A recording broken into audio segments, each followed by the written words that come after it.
let's talk about spoilers. And just for a start, to be clear here, I'm not going to be spoiling things. I'm not talking spoilers. I'm talking about the topic of spoilers. Although that's not true, actually, either. I'm going to be talking about the topic of talking about spoilers. But no, that's not right. That's not right. I'm going to be talking about the way people react to people talking about spoilers. Because I think we've got to calm it down a little bit, people. Tea. Here's the thing. There's two main reasons why people try to avoid spoilers. The first thing is it's something they're already invested in. You know, if you think about Game of Thrones, people love Game of Thrones. I'm not really, but people love Game of Thrones, and it's spoiler heavy. Every episode, something crazy happens from what I know. I'm not following it myself, as I said, but and people don't want to know. They want to, they're at work. They've, got to wait until they get home to watch it. Except, oh no, they're seeing someone tonight, so they're not really going to get a chance. But then it's the weekend, and they've got to go with the kids. It's going to be 4 days before they could see the new episode, and they don't want to read about who dies. They don't want to know. And what you do in that situation, it's pretty tricky, because what you actually do is go, God, I can't go on the internet. I can't talk to anyone. And then inevitably you find out anyway, and you just get very angry. Well, I'm sorry. That's bad. It's bad. You shouldn't have to worry about that. But you do. You shouldn't have to. I get it. I do. But there's the other reason. There's the other reason that people avoid spoilers, and it's if there's something new, maybe, well, not even necessarily something new, but something that they're kind of interested in but haven't got around to. Could be a new game. Could be a new game that's just come out, and they don't want to know the plot. They don't want to know the mechanics. Maybe they don't even want to see screenshots. Films definitely you don't want to see plots for films. You don't want to see the main plot twist, certainly, even if you're okay to have a little plot synopsis, the basic premise. TV shows, as I said, same thing. If you're going into Game of Thrones but you already know about the Red Wedding or that kind of thing, maybe it's not going to have the same impact. Or maybe it will. See, there's the other aspect to that. Because let me sell Undertale to you as best I can. Undertale, amazing game. Game of the year 2015 for me, fantastic. I'm going to go back to that game time and time again over the next few years, over maybe longer, decades. I can just tell it's going to be one of those that every couple of years it's going to be like this itch I need to scratch. I just need to play Undertale again. I need to experience it again. I need to interact with the characters and go through the funny bits and the sad bits. I'm going to cry at the end and things like that. And I can't actually tell you anything about it because everything substantial about the game, not about my reaction to the game, not about my feelings for the game, but the game itself is a spoiler. It's just the way the game's constructed. It's just how it is. There's little things about the mechanics which you can complete the game and not realise that there's this whole layer that you missed to the game, but to tell you about it would be a spoiler.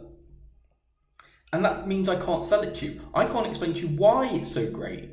So you might trust me. You might trust me and think, well, I'll go and just play it on his word. That's a lot of trust. That's a lot to invest in someone, and I can't guarantee that you'll like it as much as I do. I can't guarantee you'll like it at all. I hope you would. It's a fantastic game, but I can't explain to you why, because it's all spoilers.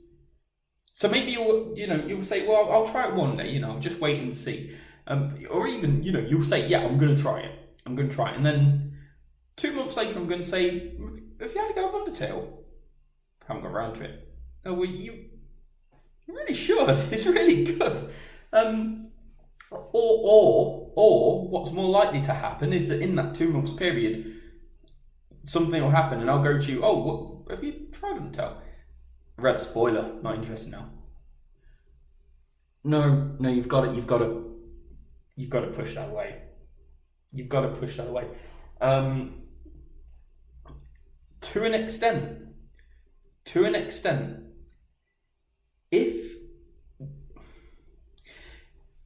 in that situation where I've told you something's great, but you aren't willing to try, there's really only two possible avenues.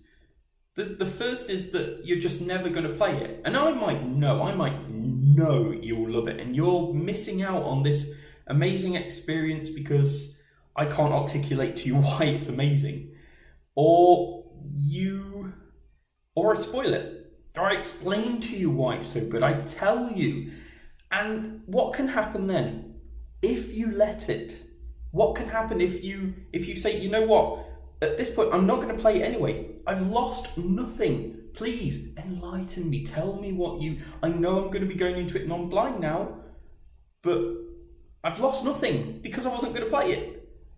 You know, it can be good. Spoilers can be good. They can be great, especially in a situation where the spoiler is the information is the difference between you wanting to play the game or not. Because or watching a film or a movie, any of these, the point is that experience can be positive in the whole, even if it is less positive than it would have been had you not had this bit of information. And if that bit of information, the lack of it would stop you from experiencing it altogether, then, well, that's a net gain. That spoiler has helped you. That spoiler has allowed you to experience all of this greatness at the cost of this bit of theoretical greatness that you're missing out on because you knew about it, which you weren't actually going to get at all. And I've lost friendships over this, which I don't apologise for, incidentally. But I had a friend, and he found out the ending to Red Dead Redemption. And he didn't actually articulate what he'd found out about the ending, because, like many things, an ending isn't just a fact. It's not just one thing that happened, The Star Wars original trilogy ending is not the second Death Star blows up, There's pretty much it's an incidental thing. You can kind of see it's coming, and if I've spoiled that for you, you've had how many decades? Come on, people. But he just would not play Red Dead Redemption because of that one fact, that one piece of the story, one piece of the story at the end, ahead of all of this, all of these experiences, all of these events that are great and fun and meaningful, and he couldn't get over the fact that he knew how it ended. And he possibly didn't know how it ended, he just knew enough to think he knew how it ended. And he missed out on that. Do you want to be that person? Do you want to be the person where the moment you hear a spoiler, the moment a small fact, possibly an important fact, possibly a critical fact, but a small fact, one piece of a much larger story, are you going to allow that to stop you from enjoying the whole? I mean, if you are, well, I guess fair enough. I can't really say anything, live your life the way you want, but I don't think it's necessarily the best strategy. I think you're cutting off your nose to spite your face, as the phrase goes. I think we need to chill on worrying about spoilers. I think sometimes you have to accept that it's an information cost for an entertainment gain, in a sense. Yeah, I think that's all I've got to say for right now. Yeah, I guess that's it. I just wanted to do this mainly because one, it's been a topic that's been on my head for a while. Two, another channel did something about spoilers, and I'm not sure I quite agree with their conclusion. Their feeling it was basically that it's your responsibility to not get spoiled, and that it's just easy to not go on social media. Not nowadays, no. And three, because I got a new laptop and I wanted to try the camera. Hey, did it look alright? Let me know. Alright, bye!